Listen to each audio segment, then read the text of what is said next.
הסבר למספרים צורניים. שלום, היום נלמד על מספרים צורניים. אז מהו מספר צורני? אם ניקח כמות מסוימת של עיגולים, נוכל לסדר אותה בכל מיני צורות, כמו משולש או ריבוע. כל כמות של עיגולים, או בעצם כל מספר שאפשר לסדר בצורה, נקרא מספר צורני. טוב, אז הבנו מה זה מספר צורני. עכשיו נרחיב על המשולש. מהו משולש? אם ניקח 3 עיגולים, נוכל לסדר אותם בצורה של משולש. זהו אולי המשולש הכי קטן שאפשר לסדר. אם נוסיף מתחת לשורה של 2 העיגולים שורה נוספת ובה 3 עיגולים, נקבל שוב משולש גדול יותר מהמשולש הקודם. במשולש הקודם היו 2 שורות שבהן 3 עיגולים, ובמשולש הזה יש 3 שורות ו6 עיגולים. בעצם, בכל שורה שנוסיף, יהיה עיגול נוסף. בשורה הרביעית יהיו 4 עיגולים, והוא יכיל כמה? בואו נספור ביחד. 1, 2, 3, 4, 5, 6, 7, 8, 9, 10 עיגולים. משולש זה, מספר השורות שלו, הם גם מספר העיגולים בשורה התחתונה. כלומר, אם זה משולש של 5, בשורה התחתונה ישנם 5 עיגולים. גם מספר השורות שלו הם 5, ובעצם כל צלע שלו שווה, כך שניתן להפוך אותו על כל אחת מהצלעות שלו, והוא יישאר אותו דבר. מספר העיגולים בצלע, או לחילופין, מספר השורות שלו, נקרא בסיס המשולש. או בצורה פשוטה יותר, פשוט שמו של המשולש. כלומר, אם למשולש יש 5 עיגולים, הוא נקרא משולש של 5. ככל שבסיס המשולש גדול יותר, מספר העיגולים שמרכיבים אותו גדול יותר. לדוגמה, במשולש עם בסיס 5 יש 15 עיגולים, אבל במשולש של 6 יש כבר 21 עיגולים. ובמשולש הבא יש 28 עיגולים, כשבסיס המשולש הוא 7.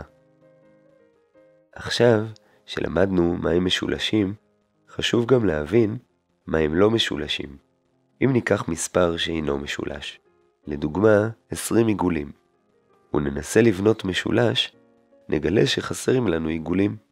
לדוגמה, אם ניקח 8 עיגולים ונסדר אותם לפי הסדר, שבראש יש 1, מתחתיו עוד 2, ואחרי זה 3, נגלה שלא יהיו לנו מספיק עיגולים לעשות את השורה הבאה. כמה עיגולים חסרים לנו? 1 ועוד 1, חסרים לנו 2 עיגולים. אז לסיכום, מספרים משולשים הם מספרים שיוצרים בדיוק צורה של משולש, לא יותר ולא פחות. עכשיו, בואו נחשוב האם למספרים משולשים יש שימושים נוספים. מה אם במקום עיגולים ניקח אותיות? לדוגמה, בפסוק הראשון בתורה, בראשית ברא אלוקים את השמיים ואת הארץ. ישנם 28 אותיות. אם נזכר במשולשים שיצרנו, נראה ש28 עיגולים עושים משולש עם בסיס 7, כך שניתן לכתוב את הפסוק גם כך. עוד דוגמה, בחג החנוכה אנו מדליקים נרות באופן של מוסיף והולך. כל יום נר נוסף. ביום הראשון מדליקים נר 1, ביום השני 2 נרות, ביום השלישי 3, עד שביום השמיני מדליקים 8 נרות. כל הנרות יוצרים מבנה של משולש. משולש של 8. ידוע שבכל 8 ימות החג אנו מדליקים 36 נרות. אבל זה פשוט כי אני גיליתי לכם. אבל מה יקרה כשהמשולש יהיה גדול יותר? האם הדרך היחידה היא לסדר עיגולים ולספור אותם? מה אם המשולש יהיה של 73? אין איזה דרך קיצור יותר פשוטה? בשביל להפוך את החישוב לפשוט יותר, נלמד נוסחה, כלל חשבוני, שתעזור לנו בכך. נקרא לבסיס של המשולש, באות האנגלית, n. הנוסחה לחישוב כמות העיגולים או האותיות במשולש היא n כפול n ועוד 1 חלקי 2. מה זה אומר בעצם? אם ניקח משולש של 8, נשנה לו טיפה את הצורה, בכך שנצמיד את השורות שלו לצד אחד, וכך נקבל משולש עם זווית ישרה. נשים לב שעדיין כל צלע שלו באורך 8. עכשיו נכין עותק זהה של המשולש, נהפוך אותו בסיבוב של 180 מעלות ונצמיד למשולש הישן. בגלל שהמשולש החדש יושב על גבי המשולש הישן, הוא גבוה ממנו, כך שבמלבן החדש שיצרנו, האורך גדול באחד מהרוחב שלו, שנשאר בסיס המשולש. כלומר, בבסיס של המלבן יש 8 עיגולים, כמו בסיס המשולש. אבל האורך שלו עכשיו הוא 9.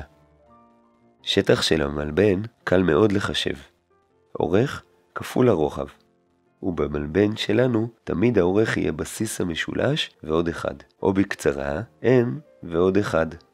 והרוחב הוא בסיס המשולש, כלומר n. את המכפלה שלהם אנו כבר מזהים בנוסחה n כפול n ועוד 1, אבל אנחנו לא צריכים את השטח של המלבן, אלא את שטח המשולש. בגלל שהמלבן שלנו בנוי בדיוק משני משולשים זהים, שטח המשולש יהיה בדיוק חצי משטח המלבן. עכשיו אנחנו מבינים את כל הנוסחה n כפול n ועוד 1 בשביל שטח המלבן, וחלקי 2 בשביל שטח המשולש. n כפול n ועוד 1 חלקי 2.